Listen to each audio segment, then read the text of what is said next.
Salam sejahtera untuk kita semua. Pertama-tama, marilah kita panjatkan puji dan syukur kehadirat Tuhan Yang Maha Esa, yang dimana kita masih diberi nikmat kesehatan dan nikmat kesempatan, sehingga kita masih dapat hadir dalam konsep diskusi dalam mata kuliah pendidikan Pancasila. Saya mengucapkan terima kasih kepada Ibu Budi selaku dosen pengampu pendidikan Pancasila. Di sini kami dari kelompok 2 izin mempresentasikan hasil diskusi kami mengenai mengaplikasikan nilai Pancasila dalam etika berorganisasi. Baik, di sini saya akan mempersilahkan kepada para presentator untuk memaparkan materinya masing-masing.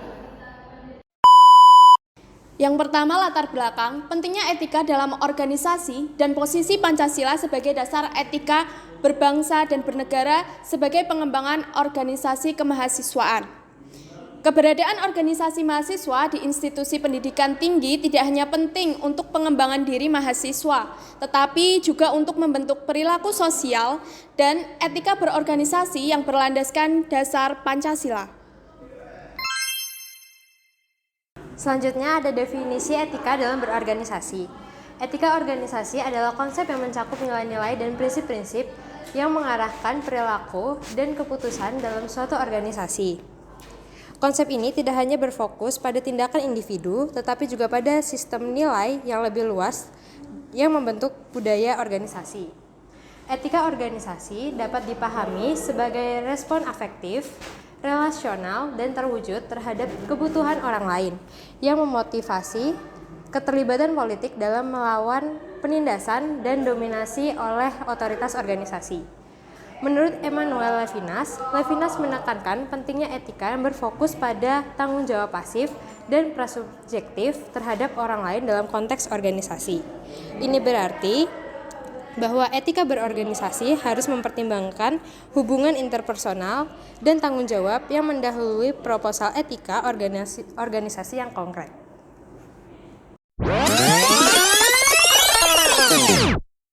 Baik, selanjutnya yaitu Pancasila sebagai sumber etika.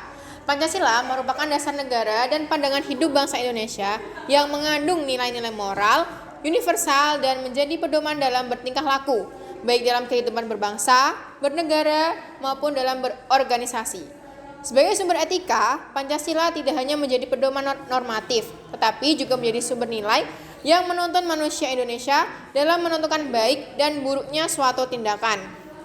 Setiap sila dalam Pancasila mengandung nilai etis yang dapat diterapkan dalam berbagai aspek kehidupan, termasuk dalam dunia organisasi.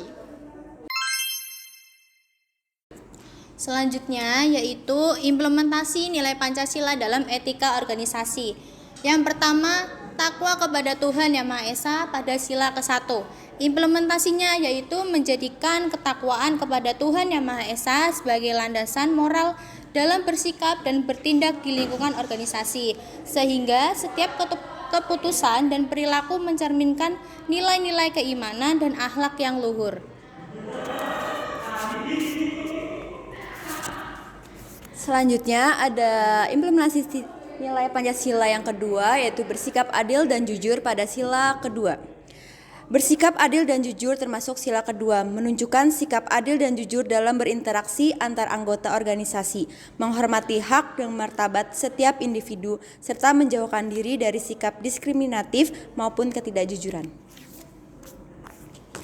Yang ketiga yaitu mau terbuka dan bermusyawarah, sesuai dengan sila ketiga dan keempat. Ini berarti menumbuhkan semangat keterbukaan, kebersamaan, serta mengutamakan musyawarah dalam pengambilan keputusan untuk mencapai mufakat yang berpihak pada kepentingan bersama, bukan kepentingan pribadi.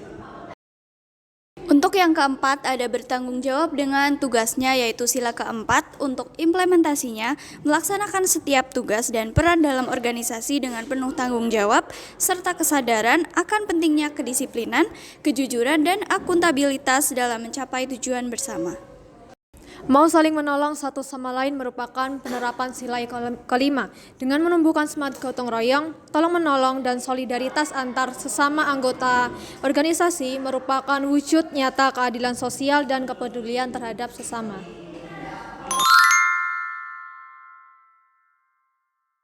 Selanjutnya ada manfaat, Yang pertama, membangun lingkungan kerja yang sehat dan produktif. Nilai-nilai seperti keadilan dan persatuan menciptakan suasana kerja yang kondusif, di mana anggota organisasi merasa nyaman dan aman, sehingga meningkatkan motivasi dan produktivitas. Yang kedua dari manfaat yaitu menyatukan keberagaman, di mana di tengah keberagaman individu dalam organisasi termasuk suku, agama, ras, dan antar golongan, nilai persatuan dalam Pancasila membantu menyatukan tujuan dan meminimalisir perpecahan. Yang ketiga, mengembangkan kepemimpinan yang bertanggung jawab, yaitu nilai-nilai terutama sila pertama dan kedua, membentuk pemimpin mahasiswa yang dapat dipercaya, jujur dan bertanggung jawab, serta mampu memperlakukan orang lain dengan baik dan sopan. Yang terakhir ada mempererat persatuan. Nilai persatuan Indonesia membantu menempatkan persatuan, kesatuan, serta kepentingan bersama di atas kepentingan individu atau kelompok dalam organisasi.